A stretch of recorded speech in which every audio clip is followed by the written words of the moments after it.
Hello students, today we will discuss practical difficulties or criticism or limitation of the doctrine. सिद्धांत की व्यावहारिक कठिनाइयाँ या आलोचनाएं अथवा सीमाएं। देखिए, डाल्टन के अनुसार राजस्व की सर्वोत्तम प्रणाली वह होती है जिससे राज्य अपने कार्य द्वारा मैक्सिमम सोशल एडवांटेज की प्राप्ति करता है।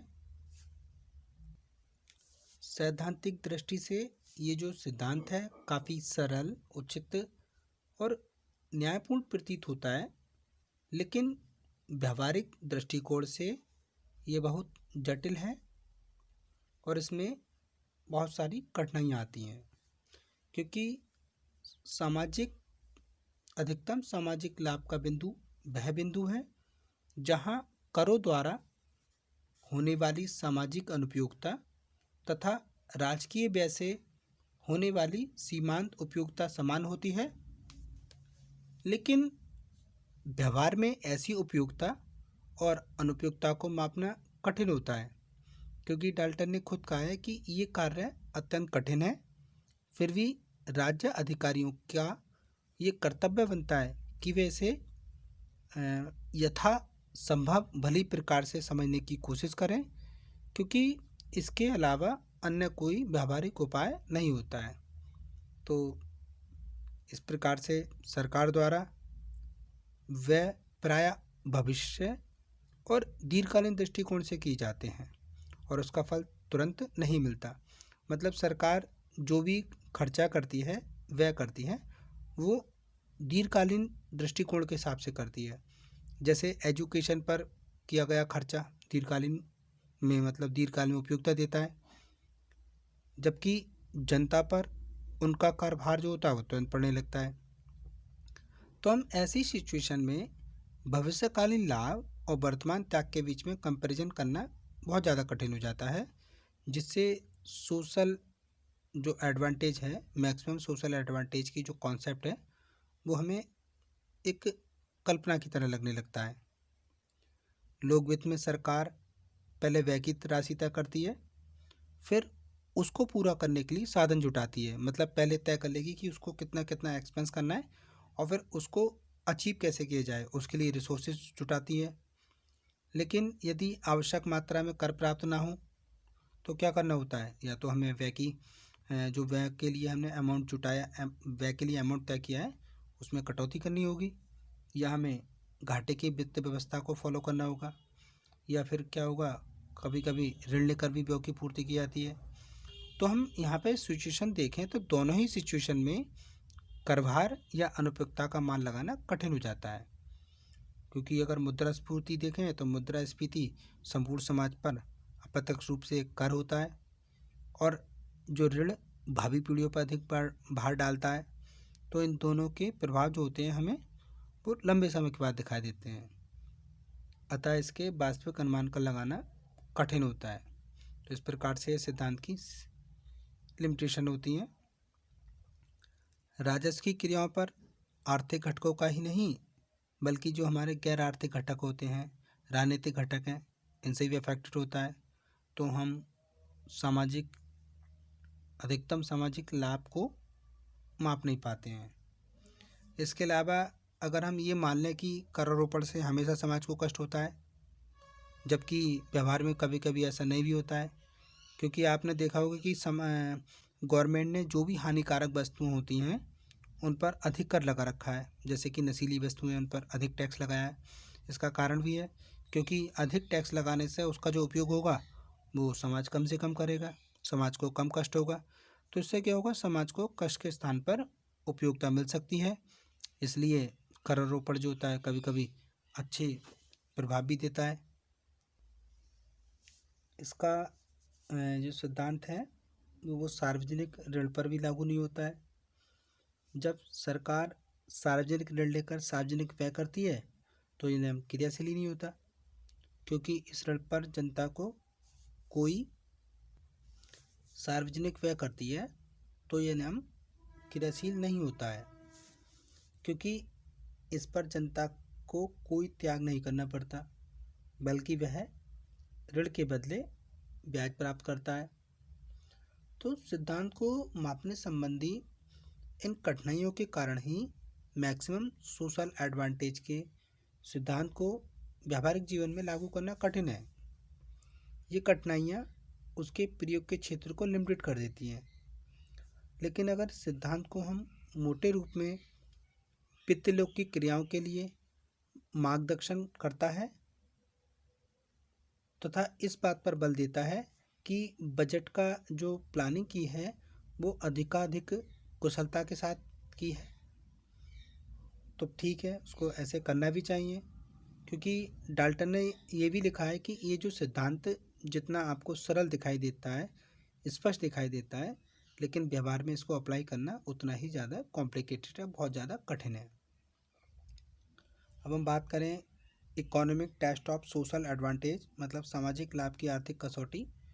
तो करों से उत्पन्न सीमांत त्याग तथा सार्वजनिक व्यय से प्राप्त सीमांत उपयोगिता को मापना कठिन है, लेकिन राजस्व की क्रियाओं से अधिकतम सामाजिक कल्याण की प्राप्ति हुई है या नहीं हुई है, तो ये निश्चित करने के लिए डाल्टन ने शांति व सुरक्षा, आर्थिक कल्याण, भविष्य की पीढ़ी पर प्रभाव और आर्थिक स्थायित्व एवं रोजगार के आधार पर कसौटियाँ बताई हैं।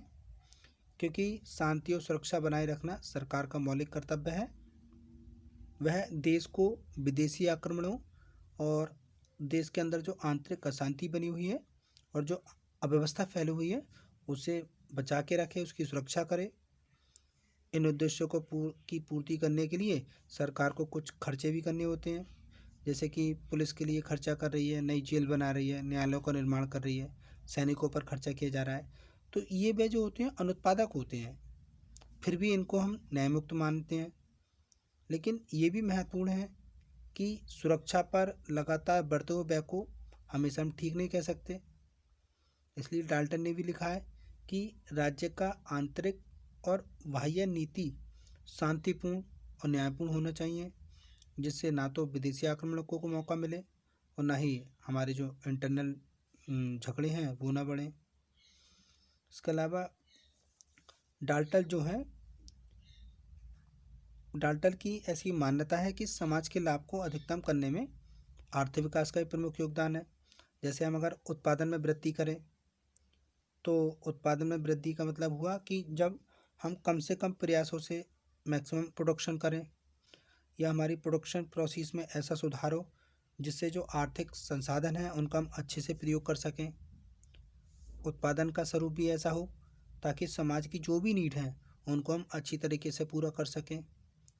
इसलिए लोक वित्त की जो कार्रवाई है, मतलब जो सरकारी व्यय लिया जाता है, सरकारी व्यय है, कराधान है, सरकारी ऋण है, तो उनका उद्देश्य ये होना चाहिए कि वह इन तीनों लक्ष्यों को पूरा करे, जिससे उत्पादन में और समाज के आर्थिक कल्याण में वृद्धि हो। इसके अलावा आय और संपत्ति के उचित वितरण द्वारा भी समाज के कल्याण में वृद्धि कर सकते हैं। और करों को इस प्रकार लगाएं कि जो समाज का धनी वर्ग है उस पर हम अधिक भार लगाएं, और सार्वजनिक व्यय को इस प्रकार नियोजित करें कि निर्धन वर्ग के लोगों की जो वास्तविक आय है उसको हम बढ़ा सकें। प्रगतिशील कर और व्यय नीति सामाजिक लाभ को मैक्सिमम करने में हेल्पफुल हो। इसके अलावा जो भविष्य की पीढ़ी पर प्रभाव देखने को मिलते हैं उनको भी ध्यान में रखना चाहिए। डाल्टन ने कहा है कि राज्य न केवल वर्तमान का बल्कि भविष्य का भी जिम्मेदार होता है। भाई जैसे कोई व्यक्ति है, व्यक्ति तो मर जाता है, लेकिन समाज के जो व्यक्तियों का ग्रुप है वो तो कंटिन्यू चलता रहता है। इसलिए राज्य को वर्तमान में कम लाभ की अपेक्षा भविष्य का ही अधिक सामाजिक लाभ पसंद करना चाहिए। इसलिए यदि राजस्व में कोई कार्य भविष्य में नागरिकों को कार्य करने की इच्छा या उनकी शक्ति में वृद्धि करता है तो वह उचित माना जाता है। सार्वजनिक वित्त नीति आर्थिक चक्रों को नियंत्रण कर स्थायित्व की स्थापना में सहायक होकर सामाजिक कल्याण को मैक्सिमम कर सकती है। जैसे देश में उत्पादन शक्ति बढ़ाएं, उत्पादन की मात्रा में वृद्धि करें, देश के आर्थिक संसाधनों का दुरुपयोग रोककर देश के आर्थिक संगठन के जो आकार हैं, स्वरूप हैं, उसकी दृष्टि से समाज में जैसे भी परिवर्तन करने हैं उन परिवर्तन को करके स्थायित्व प्राप्त किया जा सकता है। आर्थिक स्थायित्व से रोजगार के लेवल में स्थिरता प्राप्त करके सामाजिक लाभ को अधिकतम बना सकते हैं। तो हम इस आधार पे ये कह सकते हैं कि राजकीय व्यवस्था की सर्वोत्तम प्रणाली मतलब सबसे अच्छी प्रणाली वही है जो देश के उत्पादन में उन्नति करके उसके वितरण में भी सुधार करे। देश का उत्पादन ऐसा हो कि उसका जो वितरण है उसमें भी हम सुधार ला पाएँ। इसी आधार पर सरकार क्या करती है, धन मानव से अधिक कर लेती है और अधिक कर लेके उसको गरीबों पर ज़्यादा से ज़्यादा व्यय करती है। यद्यपि इस सिद्धांत को अपनाने में कुछ व्यावहारिक कठिनाइयाँ जरूर हैं, लेकिन फिर भी राजस्व की सर्वोत्तम प्रणाली को निर्धारित करने में इसकी महत्वपूर्ण भूमिका हो सकती है। इस सिद्धांत के आधार पर सरकार अपनी आय और व्यय की क्रियाओं का संचालन उसी प्रकार से कर सकती है जैसे सूरज नदियों, झीलों और समुद्र आदि से पानी को सोखता है और सोखकर बगीचों, खेतों और जो भी आवश्यक स्थान है वहाँ पर वर्षा के रूप में डाल देता है।